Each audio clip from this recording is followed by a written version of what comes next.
Welcome back to the Irish Mags Show, episode 66, lads. One more six and we'll truly be cursed. But more on curses later, I think, in this episode.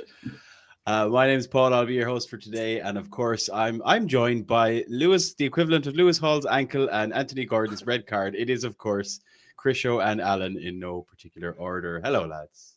So, how are we? Yeah, good. Before we dive in, lads, we need to tell everyone that the Irish Mags are proudly sponsored by Flagman Ireland, who are very busy at the moment with all the flag orders that are going in ahead of the Carabao Cup final. Flagman Ireland specialise in quality, digitally printed, personalised flags, bunting, tablecloths, table flags, and hand wavers. Their online store also stocks and sells a wide range of international and domestic flags, including their heavy woven government standard Irish tricolour in various sizes and finishes. And better yet, they send products all over the world, including Irish Mags' unique, specially crafted, designed, exclusive flags ahead of all the games to come. And as we mentioned, even Krisho was just telling me he's ordered his own flag. So we're keeping Flagman busy these days. But of course, for any queries, if you want to check out the products on offer, visit flagmanireland.ie. Krisho, are you excited about your flag?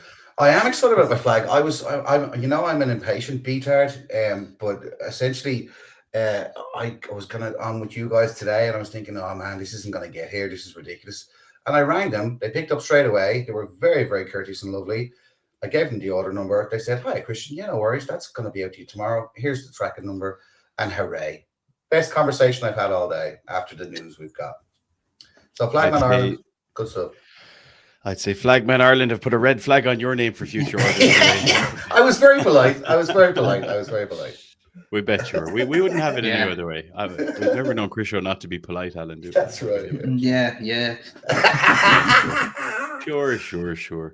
Well, as you can tell, we're in buoyant mood because the Newcastle community has not been in buoyant mood this week. In fact, I'd nearly go so far as to say it's never been as grim as it has been in the last 48 hours.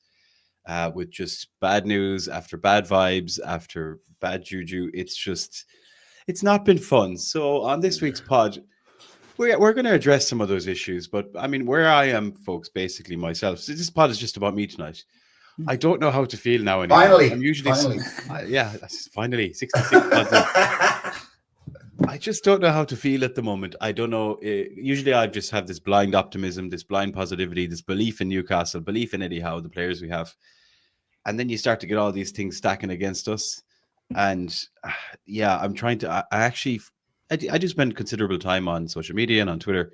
I've tried to avoid looking at any of the grim stuff because I just can't handle it.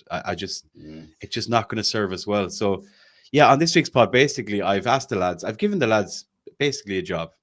One of them is going to serve as my good conscience on my left shoulder, whispering all the positive things into my ear as to why I should be optimistic about the Carabao Cup final and about the rest of the season.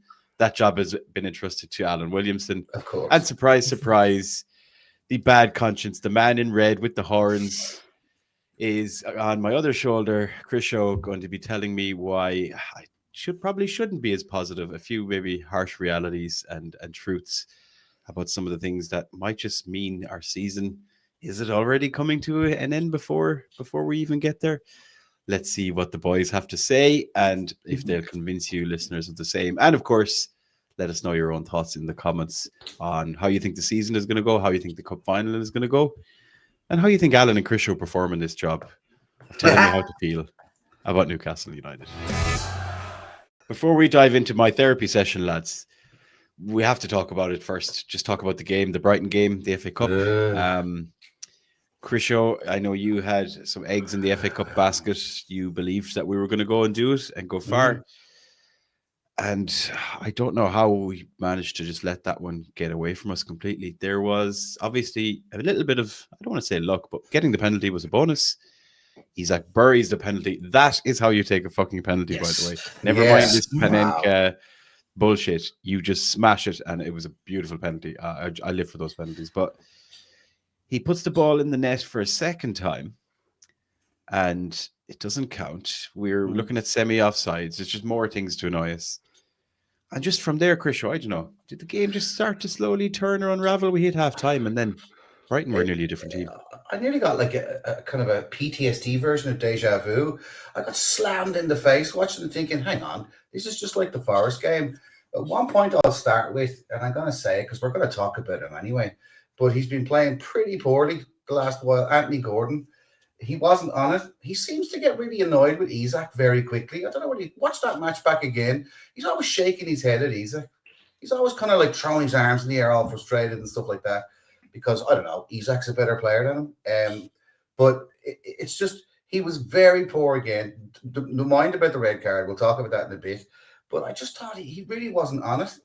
We're getting quick transitions out to Gordon. He's running down the wing. He's turning on his right. He's passing it into the. Yeah, it's just the same over and over again. There's nothing exciting happening. There's nothing. There doesn't seem to. There's a bit of zeal missing from him. There's a bit of zip missing from him. He's running all day, but he's running nowhere. And I kind of thought that, like, we got the goal. Okay, grand. I thought we were quite on top, to be honest with you. Brighton are dangerous, sure. But I thought we had them pretty tidy at the back, as in they were trying to get through, but we'd shut up shop. We were doing well, and we were breaking on the transition. Exciting stuff.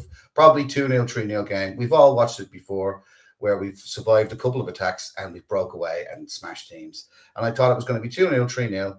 And straight into the quarterfinals.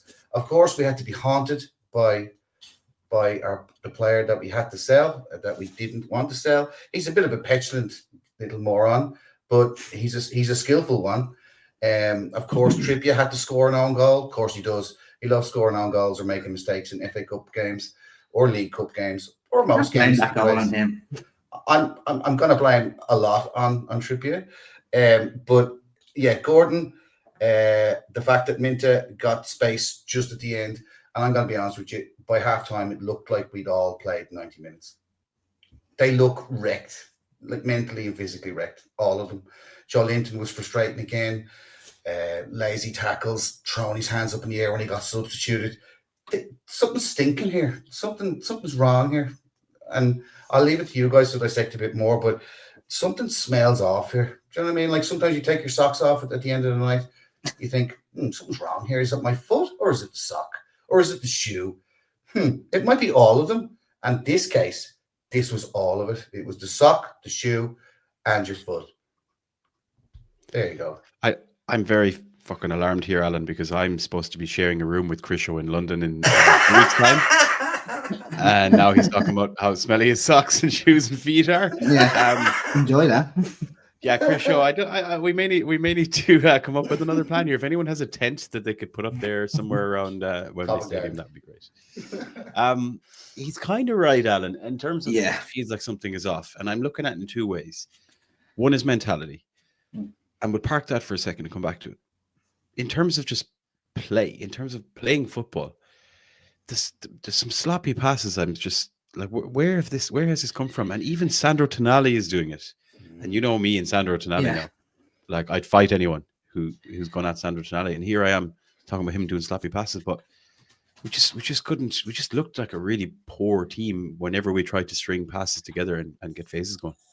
I genuinely don't think we had, like after the 30th minute of the match, I don't think we strung 5 passes together.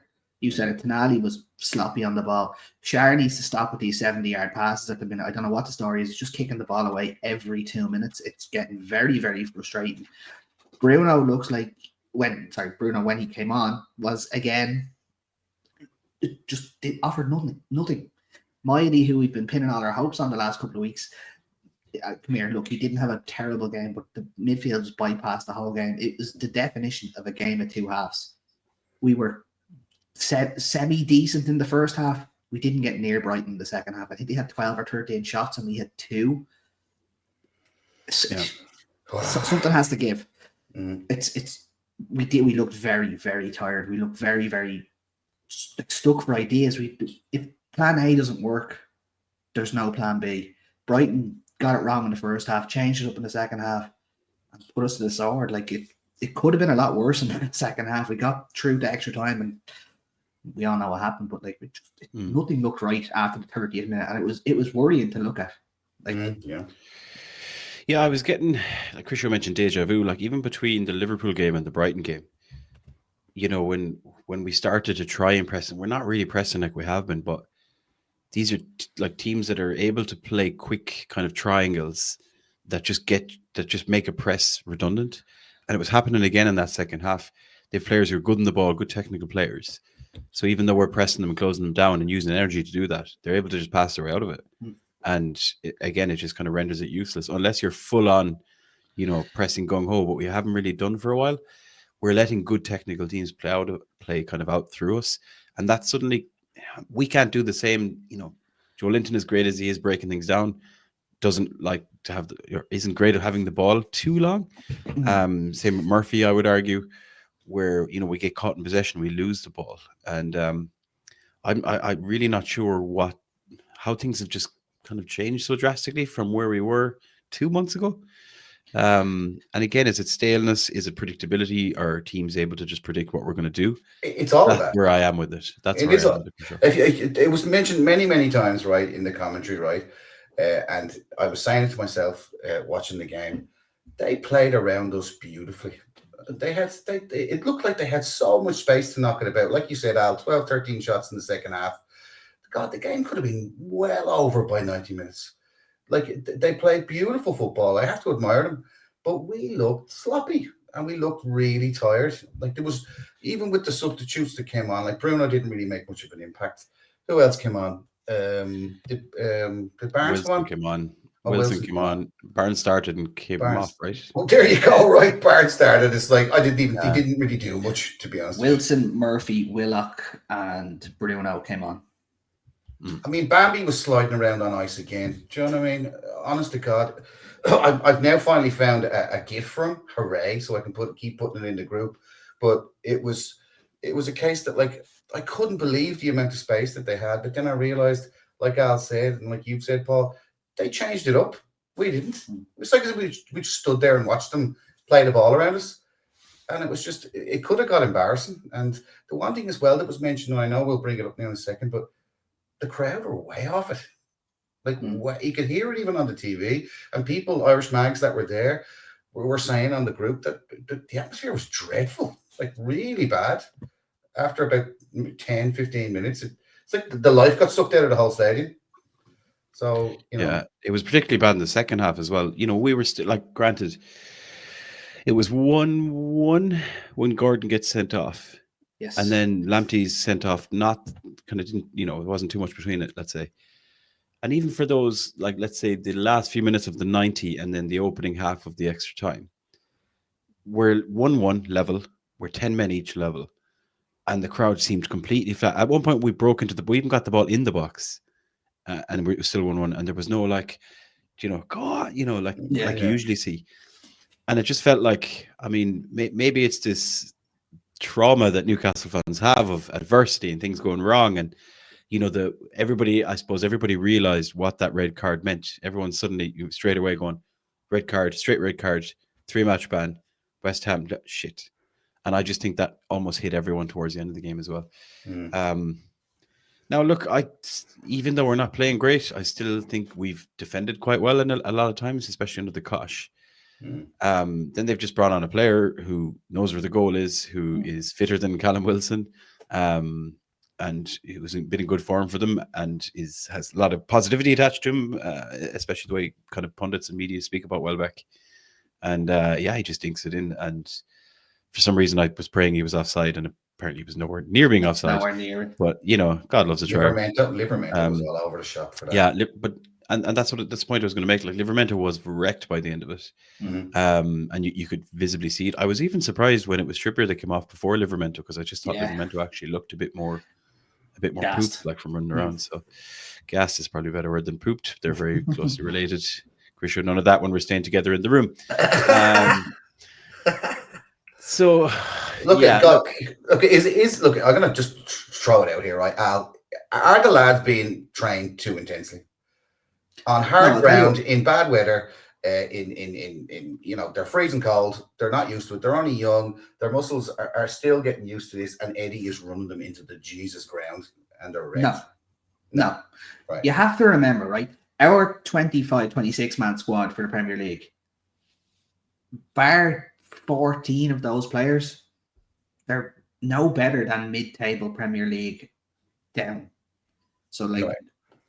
when you have a couple of injuries, look what Chelsea can do. They can, if Pedro Neto gets injured, they bring on Nani Madueke.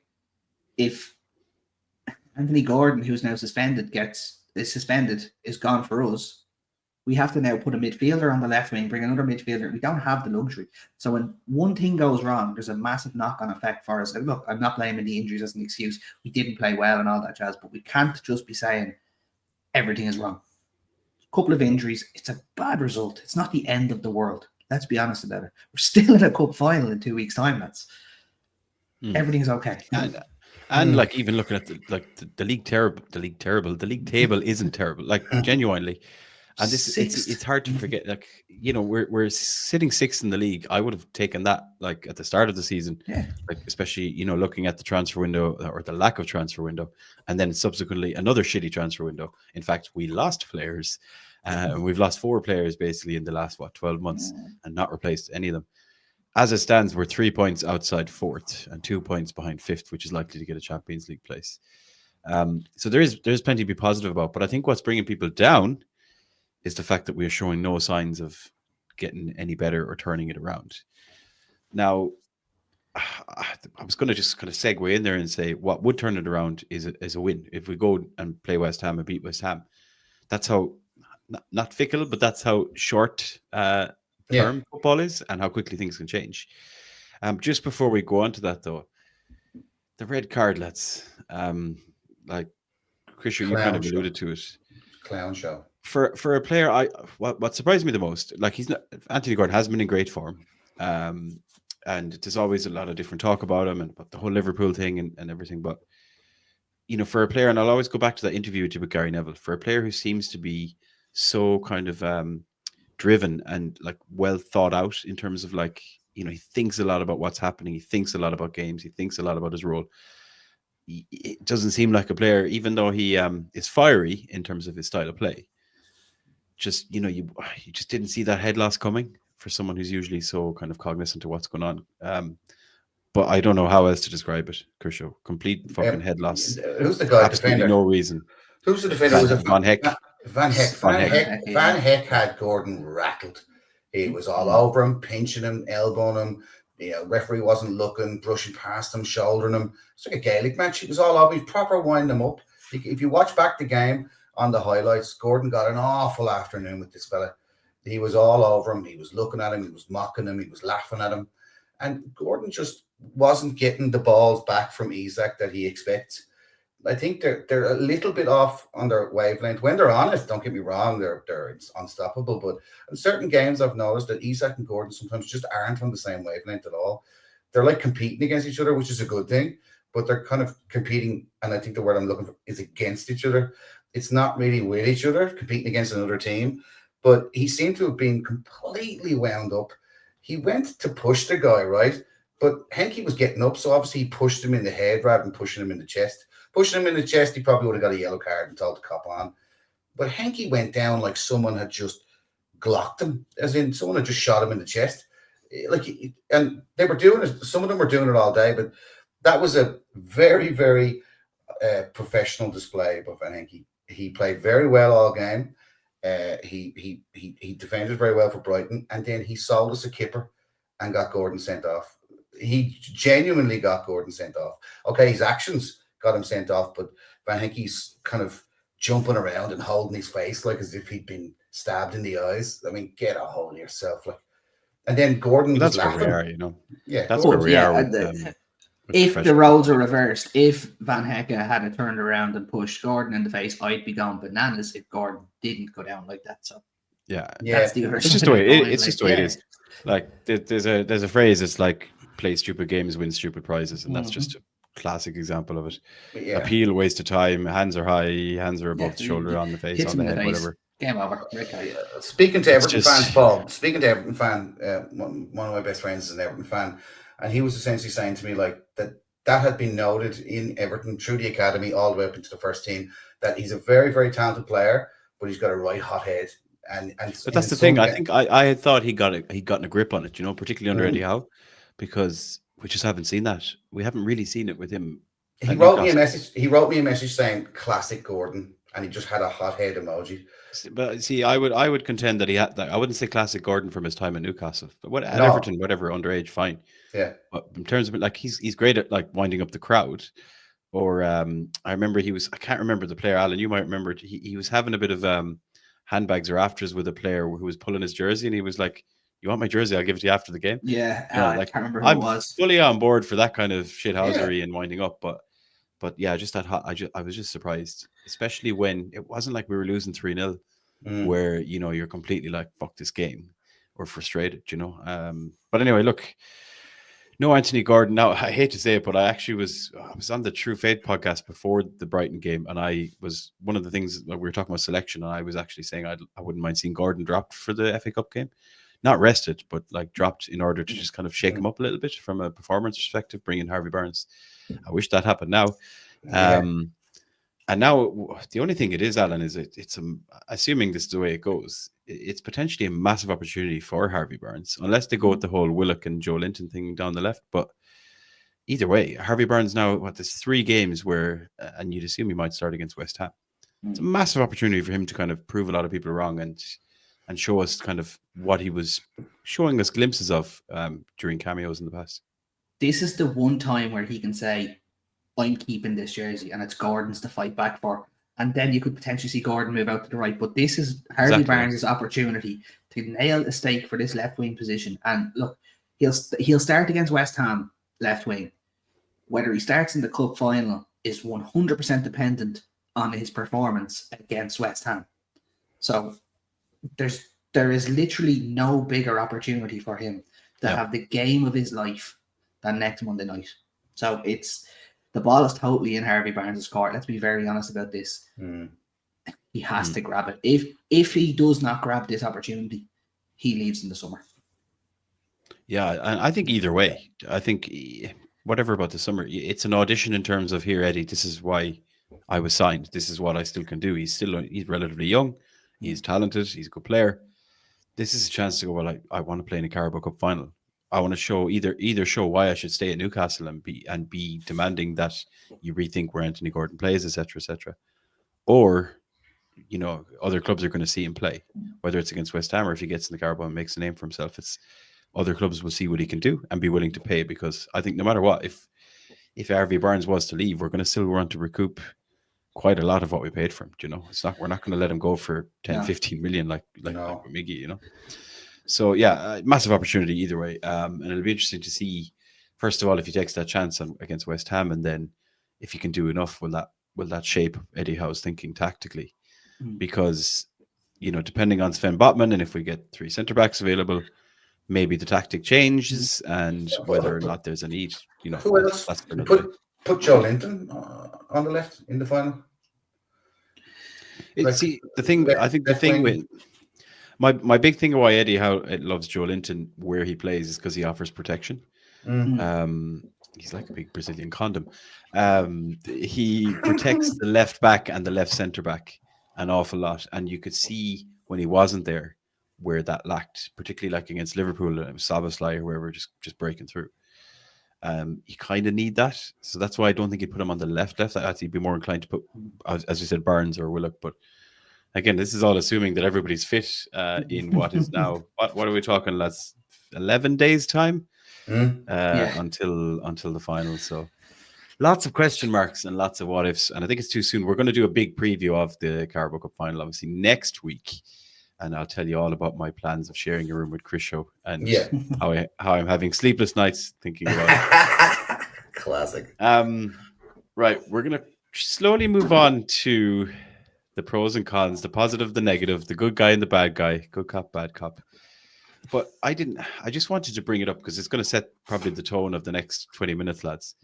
Alan, Lewis Hall. So Lewis Hall has picked up this horrendous injury that I didn't see in this game at all. I don't know when it happened. It didn't seem to really limp. He kept going, running around. Maybe it's one of those things, and we've all played a bit of ball where it doesn't happen till you take off your boot and then you suddenly feel the pain. And now he's out for the season, Alan. What a way to start the week.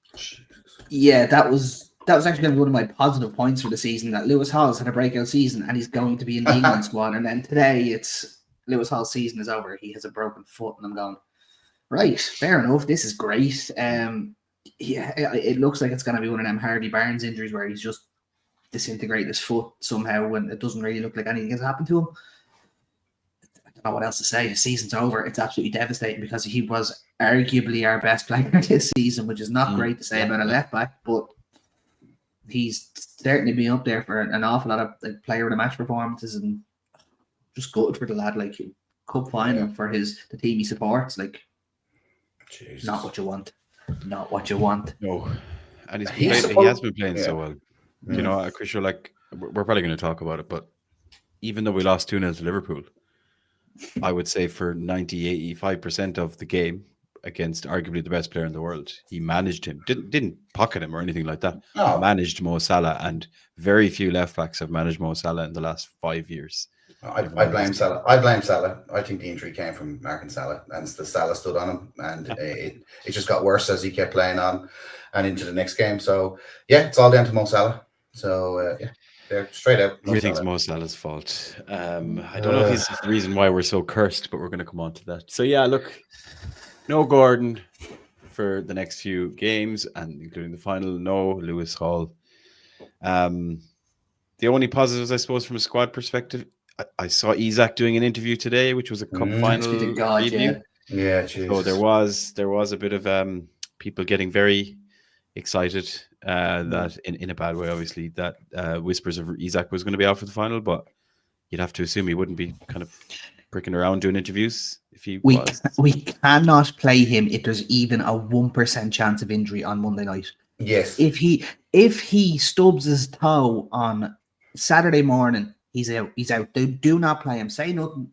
Don't play him. Callum Wilson starts up front. Wrap him in cotton wool until the night before the cup final. Yeah. And Wilson plays well against West Ham, so give Wilson a shot against West Ham. Yeah, Wilson and Barnes, to be fair, they both have quite good record against West Ham in my memory in a Newcastle kit. Yeah. Interesting. Yeah, because I saw some talk like, oh, we shouldn't have risked. When there was talks of Isak, like in the last day or whatever it was, I saw a lot of comments like, we shouldn't have risked Isak against Brighton. And I'm kind of like, if he's fit and, you know, he's ready and available and he wants to play, and you're in a FA Cup 5th round tie against Premier League opposition, and you have 8 days until your next fixture, I get why you don't want to lose your best player, but if he's fit, you can't just go with the attitude of, well, we can't take the risk of just getting your best player injured. You kind of need to play your best players. So it's a tricky one. I wouldn't have given him so long, though. That was my point. I did say last week that I would have started Wilson and brought him on if we had to. But when he started, when it got to the 75th minute, I'm kind of going, right, Callum Wilson on the bench, who's going to be itching for a goal to lay stake a claim, get him on. Just like, lo and behold, the 87th minute pulls up and they're going, Eddie, we could all see this happening. We all knew what was going to happen. With everything that could go wrong has gone wrong. So why wouldn't that go wrong? And it did. It's just so hard because you need a goal. Yes. Who do you want on the pitch? Do you know what I mean? It's like, you know, we can just see what he can do. And I'm almost starting to, I tell you what, lads, like I was on the verge of kind of like going off writing a bit of an article or a blog or something about why we can judge Alexander Isak to be the best striker in the world on the goals he doesn't score. Because when he scores goals that are ruled off for offside, they are absolute bangers. Yes. So I'm almost like, yeah, that just shows you what we have there. It's not always clicking, and it's a little bit up and down at the moment. But yeah, I don't know. With you got West Ham on the Monday, your Carabao Cup final on Sunday. Do you want Isak to have a 2-week break before a Carabao Cup final? Oh, I'm glad I'm not Eddie Howe. I put it that way. Yeah, Jesus, well, imagine these are tough decisions to make because equally, lads, we're talking about the Premier League table. We've got West Ham at home. Yeah. Right. There's other fixtures happening around us. But like, there's potential, depending on other results, that we could kind of nip back up to 5th and 4th by beating West Ham. The alternative of dropping points against West Ham at home has a very negative impact on the league when you consider like Bournemouth and Brighton are a point behind us in the league, Fulham 2 points behind us in the league, Villa 2 points behind us in the league. So West Ham's a big game, and people are kind of probably forgetting it because we've got a Carabao Cup final 6 days later. Yeah, sure. This game, is probably one of the most important games in the whole season because it's 2 points separating, like you said, all the way down to 10th. If we lose it and everybody else gets pretty good results, I mean, by God, but it going into the final, we could be like 11th because they'll all be playing games while we're playing the Carabao stuff. We could be 11th, 12th. Could be like Man Red. Oh, Jesus Christ. But it's it's incredibly worrying. I said at the end of my last kind of blog, my little article thing I put on the irishmags.com, that I wasn't convinced. I'm not going to go into my negative side yet because I haven't turned into the devil just yet, but I will once Al gives us his light and breezy, everything's great, Newcastle are fantastic, happy days. I'm going to absolutely annihilate that because I've got some statistics here that are going to make people cry. There's enough in what I'm going to say for 120 bad takes. 120. I really regret even doing this now, and we haven't even started. Yeah, fun. Okay, I've heard that before. Heard it last Friday. I had thought that I would get the negatives out of the way and try and end in a positive, but I'm just not ready for him yet, Alan. So I'm going to let Krisho sit there and stew for a while. Right. Okay. I'm just not ready. I'm not ready. No, it's too soon. Okay. Well, look, we've got a few bad things going on.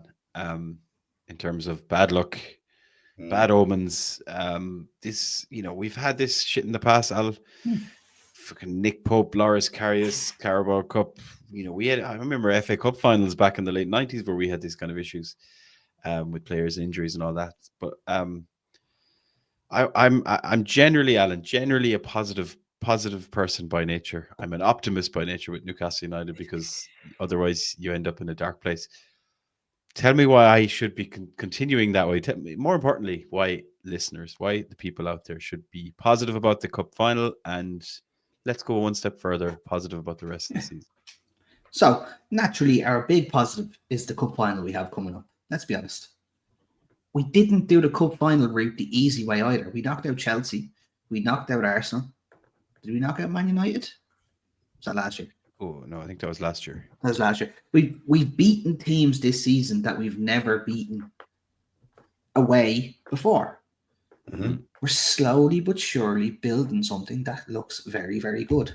And look, moving on to the Premier League, we are currently the 6th best side in the Premier League. We haven't signed a player in 2 years.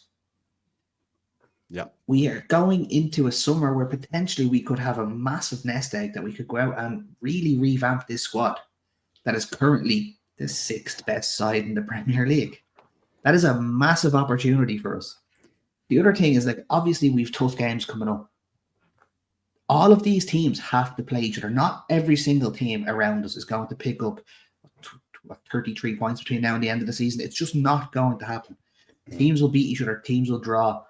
I'm looking at it now. We've got 44 points now. If we pick up 15 or 16 more points, we're knocking in and about that Champions League spot. We've 6 games at home against sides that I never say should be beaten. Sides we could be beaten, and if we want Champions League, we have to be beaten. There's an awful lot of positives going into the end of the season. There's never going to be a season where you win every single match and everything's rosy. It's just we're not at that yet. We're still a work in progress, and I thoroughly believe we are going to win this Carabao Cup final. We're going to beat Liverpool 2-0.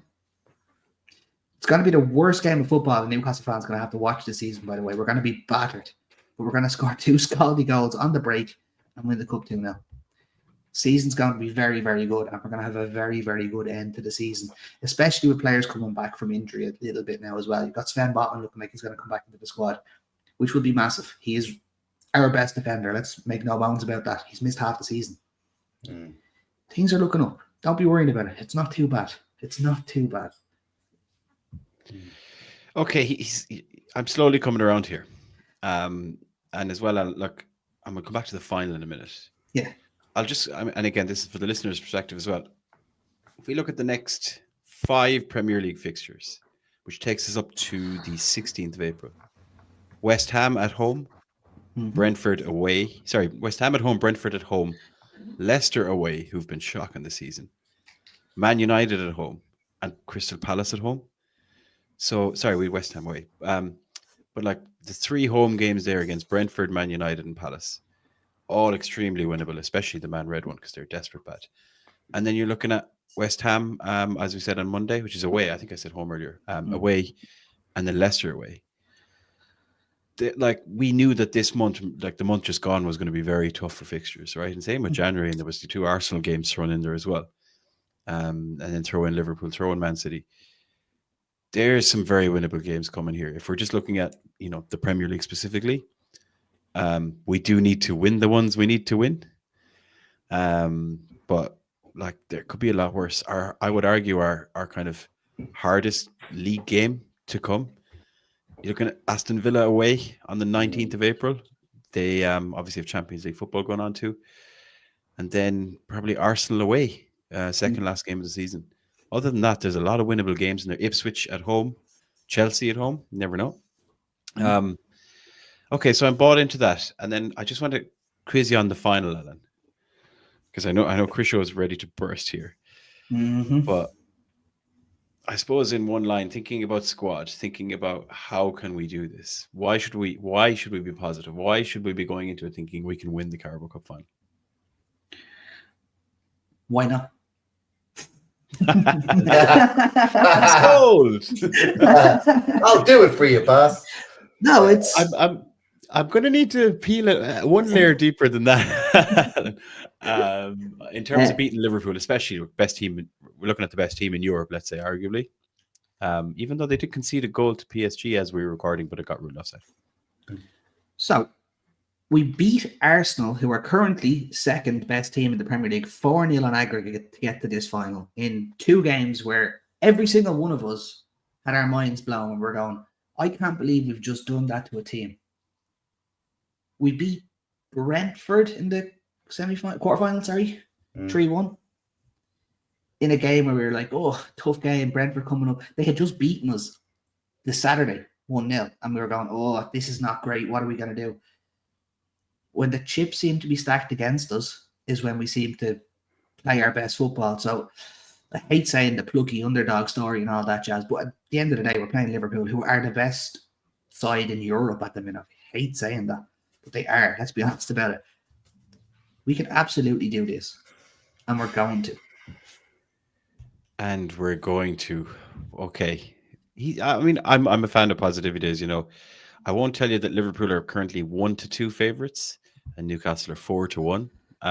Gamble responsibly, folks. Krisho. You said it 3 times. You said it 3 times. At what point were you actually biting your tongue while Alan spoke? Or where is it all going wrong? I like to be around Al because like he's such a positive, nice guy, like that he can absorb some of the darkness that hangs on my heavy brows. But I'm gonna cut the shit here with everybody that listens to this podcast and everyone on our groups and everyone else. Yeah, plucky underdogs. Yeah, sure. Look, it's just our luck.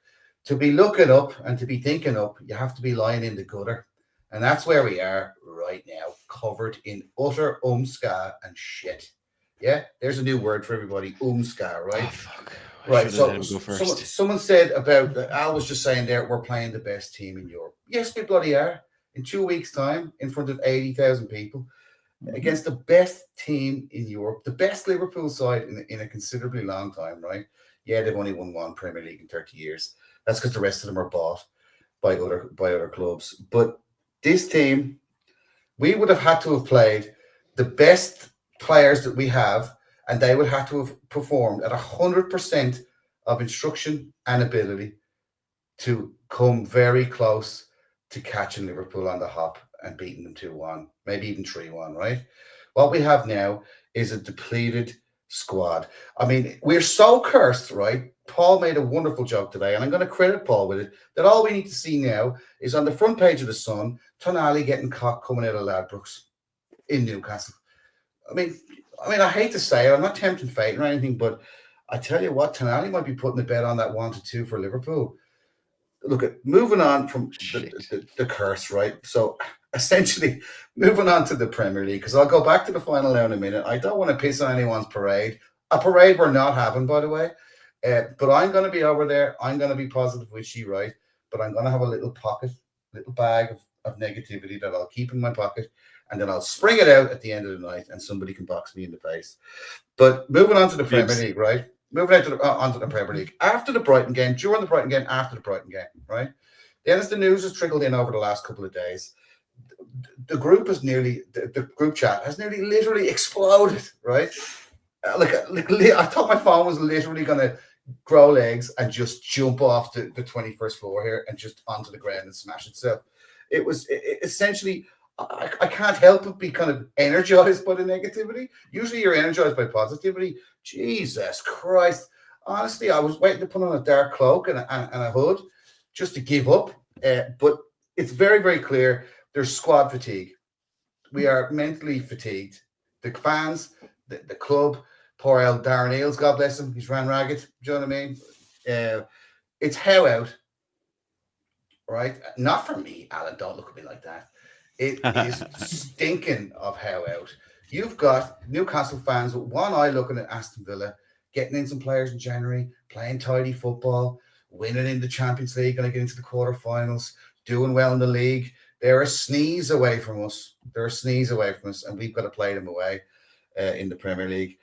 There's a potential here, and again, I don't want to piss on anyone's parade, but there's a potential here, and I mean it, Paul, right?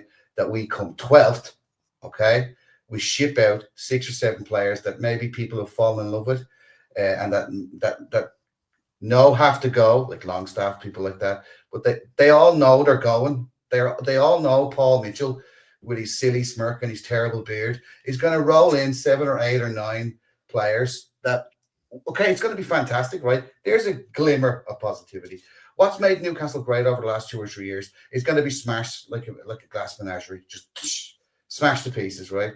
A little bit of a core players kept through it, but it's going to be how out, a new European manager in, everything's going to be, this is halfway through next season, right? We're going to drop to 12th. We're not going to win the FA Cup final like I predicted, but hey, I'm just bad luck. Maybe I shouldn't come to London. Fucking hell.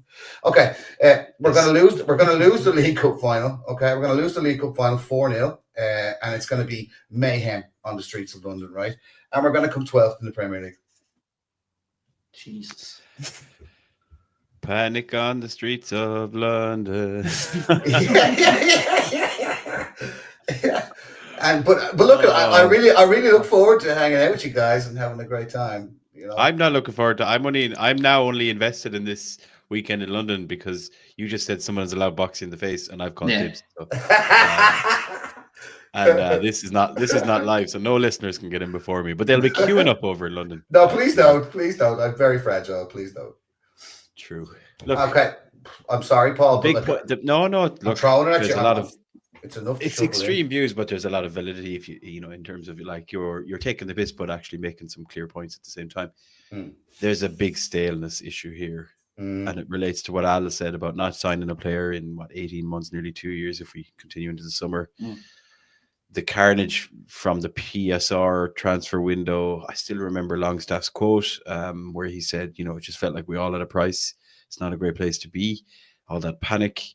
Amanda Staveley and all this leaving. We went on an incredible run, and that has got us to where we are.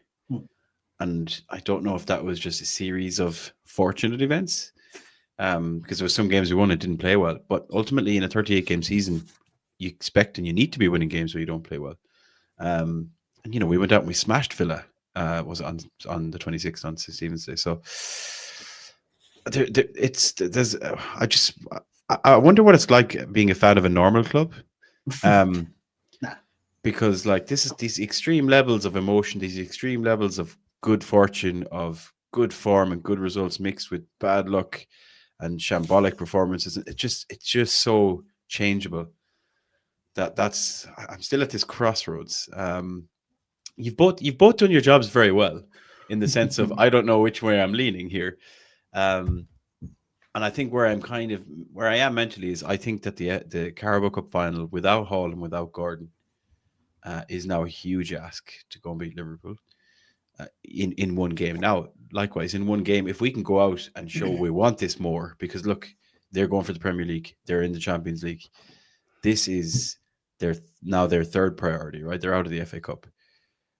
the biggest hope we have is to go and just absolutely want that way more with a crazy crowd in and out of the stadium and make it incredibly hostile for Liverpool and so on and so forth.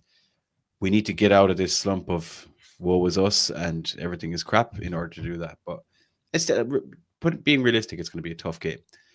Where I am feeling a lot more positive, though, going back to the chats with Alan, is on the Premier League, though. Again, looking at the fixtures we have, it is going to take players really just shaking out some malaise and going, what the fuck are we doing here? But also, I think there is an element where it falls onto Eddie Howe to go, like, are we predictable now or not? And we had this conversation. I remember having this conversation with you lads where it was like, we're not shit, we're just predictable. And it's, Alan's catchphrase has now become, there's no plan B, because we've had to say it so many times. Now I feel we're back at that point where I'm not Howe out. I'm something needs to change. And some variety in terms of personnel, in terms of roles. And if it doesn't happen, then yeah, like some of the teams we're going to play are going to figure us out all over again. So that's kind of where I am, and I still don't even know where that is. I've just spoken out loud of my emotions and thoughts. Right. Here we are, right? So West Ham, right? Okay, let's hope we win. Carabao Cup, let's hope we win. Okay, we've got Brentford at home, we've got Man United at home, Crystal Palace at home, Ipswich Town at home, Chelsea at home, and Everton at home. Like Al said, it's 6 right of the last 10 matches of the season. Al, do you honestly see, with the squad fatigue that's here, with the disappointment of losing another Carabao Cup final, that the heart will be in it? Well, I don't see us losing the Carabao Cup final and it being such a detrimental thing to our season. So I honestly do see there being a good end to the season for us. Here's the good end, right, Paul? Just so we can get you to kind of maybe come over to the positive side, because I don't want you crying on Sunday night. Okay, I don't want that. I'm going to cry myself to sleep tonight. What are you talking about? But look, I think what we can take here from is that negative, there's a possibility we might get humped in the Carabao Cup final, but positive, we might actually end up still getting into the Champions League with the fact that we have 6 games at home from the 10. Fair. Bit of negative, a little bit from column A, a little bit from column B. Just one other thing. Wigan beat Man City in the FA Cup final 10 years ago. Like, it's a cup final. Anyone can win it. And do you know who scored the winner that day that I literally just found out? Sean Maloney. No, James Perch. So close. James Perch. No, he didn't. He did. Perchino. Perchino scored the goal in 47th minute. I'm just looking on the PremierLeague.com. I never knew that. What? Well, now, if we've learned anything tonight, it's Perchino. Bring back Perchino to solve all. What a legend. Oh dear, oh dear, oh dear. Okay, well look, that's our collective thoughts on, are we shit and are we cursed, or is there positives and do we have things to look forward and ahead to? And we do. Look, ultimately, Carabao Cup final. If we all rewind back to 4 years ago, we would have snapped anyone's hand off just to be driving around Wembley, never mind to be playing in there. So let's cling on to that and let's get behind the lads, I suppose, because yeah, we're going to London in a week and a half. There's about, Alan, keep me honest, is there 80, 100 Irish mags making the trip? I can safely say, right, we had 106 tickets for our event that went on sale at 6 o'clock and were sold out by 6:20. Mm-hmm. We're now trying to put on a second venue, so there's in excess of 130 Irish mags going to be knocking about London in some variation. So if you see a drunk Irishman, it's probably one of us. Sorry about that. It's probably one of us, and it's probably Chris Show. I'm going to put up on screen then as well, for those who aren't going to London, and we've mentioned it before, but we have a quick update as well on one of the venues. But we have 6 meetups arranged for the Carabao Cup final day on the 16th. So we're looking at Dublin, Cork, Limerick, Mayo, Belfast, and Laois. And I think, Alan, keep me honest, was there a change to the Limerick venue? There was, so it's changed to the Old Quarter, which is where we were at the weekend. Right. It's a very, very, very nice pub, and the food is very, very good in it too. Oh yeah, how did that go, Al? How did it go down in Limerick, Durfies? I know a couple of it was a good meetup. Shame about the result. The 8 cans on the train down and the pints we had during the day certainly helped. Lovely. Always do. Yeah, so it was a good old day. Can't complain. It's nice to get out of the big smoke, lads, and go and see a bit of the country. It can't just be me coming up to see you. You have to get out and about, So fair play. I didn't even need my passport. I brought it with me though. Get to Limerick Junction. Show me your passport. Look at right. You Really got through quick, the border. really quickly. If there's any American people that tune into us, listen to us, right? The Chicago Cubs got cursed by a guy that brought his goat into the stadium 108 years ago, and they asked him to leave. And as he was leaving, he cursed the club that they'd never win the World Series. That went on until 2016. 108 years of really unfortunate things happening, like really terrible things that you would never think would happen in a baseball game. They waited 100 years, but they did it. They're the unluckiest team nearly in sport, and they did it. So I think our Mayo listeners might have something to say about that. we are not the Mayo of the Premier League. I don't want to say Mayo. Not doing it. I didn't want to say Mayo. I didn't want to cause any kind of cross-border friction. Newcastle for Sam. Newcastle for Sam. No, we're not doing that. Oh, right. Okay. I'm going to do a little quiz before we jump off, lads. But before we get on that, Alan, short term weekend. Well, it's not really weekend, is it? It's a Monday game. I don't know how much we love Monday evening games, but we are going to be having a meetup for the game against West Ham. Is that correct? It is correct. So far, we've one confirmed meetup. There could be more in the autumn. Just keep an eye on social media, as you know. We did one in the Bleaker Monday night. It's an 8 p.m. kickoff, if I'm not wrong. Yes, it's an 8 p.m. kickoff. So we'll be there from about 7 o'clock, work dependent, as we all know. So if you're in and around Dublin, come on and join us. Yes. Excellent stuff. And hopefully, we'll batter West Ham. That'd be nice. Even though they have a new manager, Graham Potter, doing all right, but I still maintain they're beatable. The only thing to keep an eye on is they have Evan Ferguson, who, as we know, likes scoring hat tricks against Newcastle United, but he hasn't really been starting. So fingers crossed we don't see him. Right? Shall we? Let's try and finish on a bit of a positive note, unless you're Krisho, because Krisho and quizzes never goes well. Let's do a bit of a quiz, and we're going to follow the quizzes we've been doing all along, lads, because second half of the season we probably have enough to get us till the end of the season. I have a list of 19 players who have played for both Newcastle and West Ham United since the Premier League began in 1992-93. Yeah. So I would think, looking at this list, I'd be surprised if you didn't get about 14, 15 lads. I have faith in you, Alan.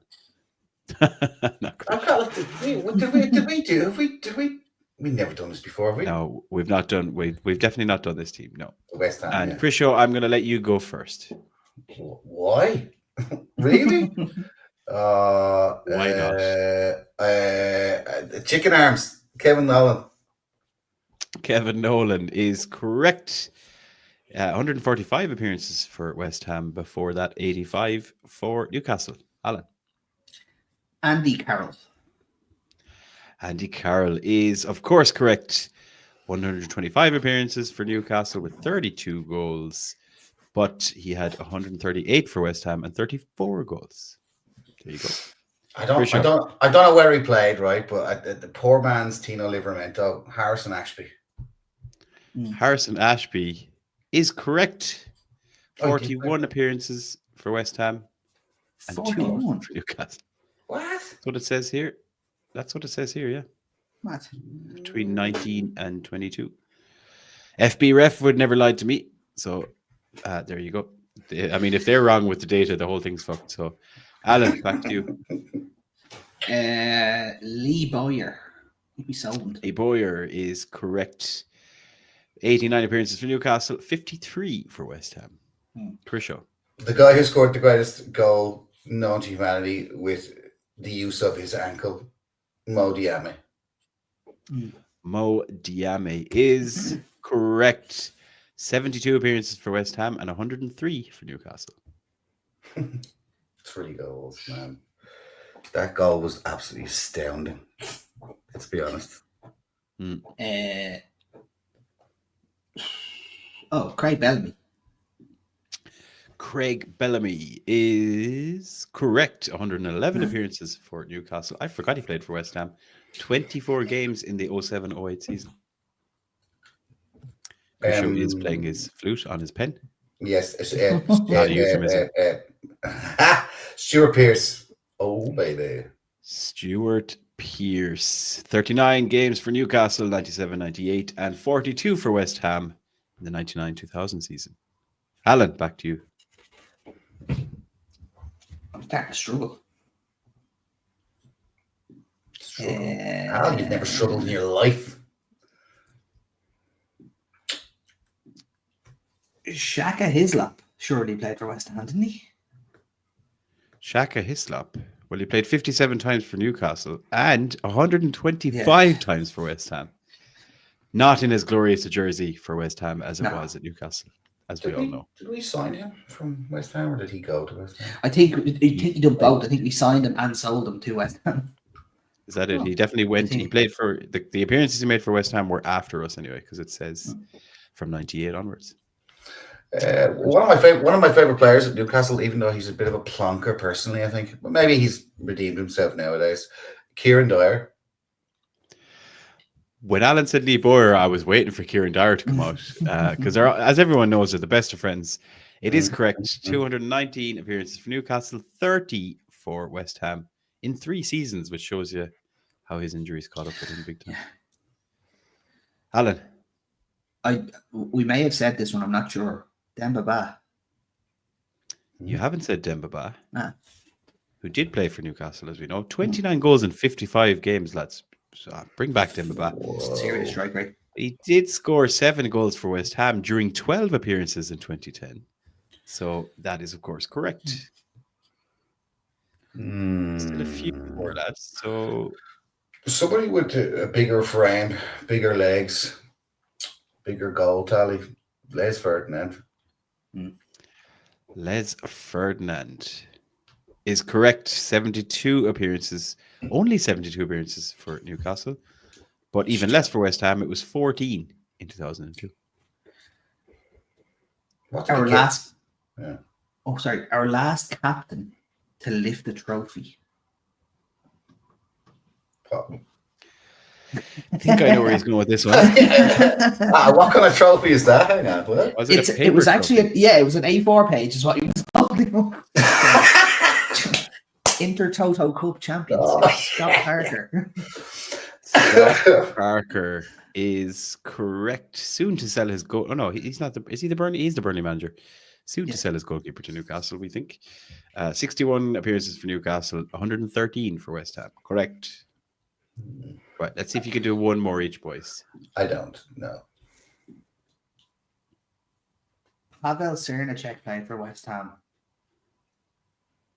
Pavel Cernacek. Did he?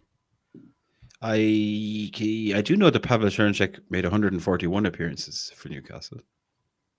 Scored no goals. 3 appearances for West Ham United. Shout. That's a serious shout. Do you know where that's come from? God only knows. Stupidly on his Wikipedia, because I was having an argument with one of the lads over who he came from, and I was wrong. One of my mates got it right. I was like, I'm the Newcastle fan. Oh, I think I know this. Banik Ostrava. Banik Ostrava is the right answer. I was like, yes. How did I get that wrong?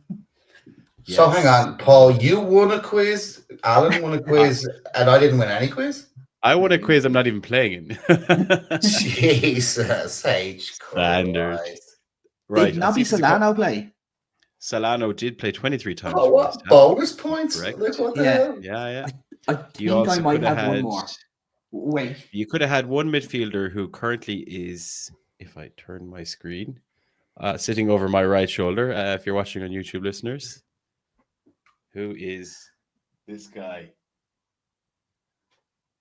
He signed my jersey. If you want to try Robert Crisho. It's Rob Lee. It is Rob Lee. Rob Lee is correct. Played for West Ham in 2003. You could have had a striker from his generation who was kind of a backup striker, largely, to the likes of Shearer and Ferdinand, Spria. Great first name. Paul Kitson. Paul Kitson is correct. Then you could have had another striker who was quite notorious for West Ham. Go on, Al. Did Wayne Quinn play for them? I think we signed him from Sheffield United. Wayne Quinn. Who? played more. Chris doesn't even know who he is. Blondie midfielder. Yeah, Blondie left back. Left back 15 there. appearances for Newcastle, 22 for West Ham. That man just hasn't really played a whole lot of football. In his No, life. Hang on, I'm gonna check this. Wayne Quinn. Right, and the last one I'm going to see if you can get is a striker. It's considerably bigger than me and Paul Kitson put together. On That should be loan. enough.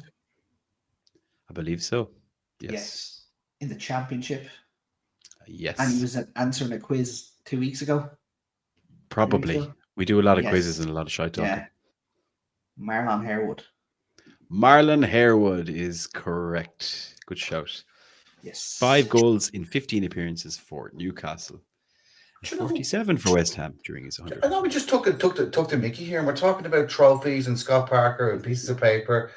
Wayne Quinn scored the goal that got us into that final. Wow.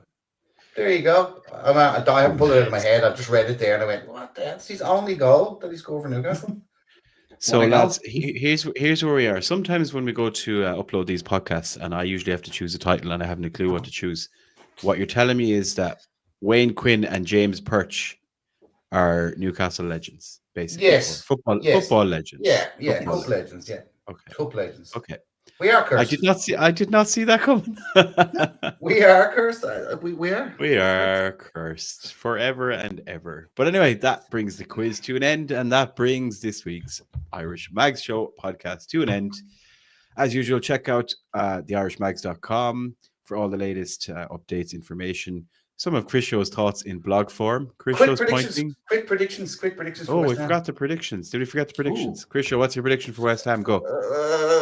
If we play Wilson, we win 2-1, and it's going to be scrappy as hell. Alan. 1-1. 1-1. Mm. I'm going to go. We love going to London sometimes. 3-1. It's usually Fulham that happens or someone like that, but let's go and do it for West Ham. Fuck them. Yeah. Again, I'm swinging back in the direction of positive at the end of the show. After an hour, we're back on positive optimism. Or blind optimism, if you will. Positive Paul. Positive Paul is back. So check out theirishmags.com for all the latest information, updates. You'll find all the meetup locations, especially for that Carabao Cup final, whether you're London or Dublin. We're going to have lads in Newcastle as well. We'll probably have lads on the moon at some point, the way things are going. And check out all our socials, and which are in the links below, blah, blah, blah, down below the screen, where if you're watching or looking or reading or listening, wherever you are. And let's see what happens. We've got a Monday game, so we'll likely be back with the midweek next week, where we will be having, drumroll lads, Carabao Cup final preview show. And fingers crossed, we're just feeling a lot better about things then than we are now. Yeah, sure. We're going to London anyway, so we're gonna have to just cop onto our lives and get in a good mood, because I'm not traveling all the way over with you booze hounds to watch on a massive screen my favorite club in the entire planet get destroyed against the team that I dislike the most. No way is that happening. No way. But if anybody has any nice pair of socks that I can give Chris Show, because I genuinely fear what happens when he takes off his socks and shoes in the room that we're sharing. Lucky. And now you know why I'm crying myself to sleep tonight. Right, we'll be back for more Irish Magnets next week. So until then, how are the lads? Slán go fóil, and we'll see you all very, very soon. Say goodbye, gents. Slán away, lads. Slán. Good luck.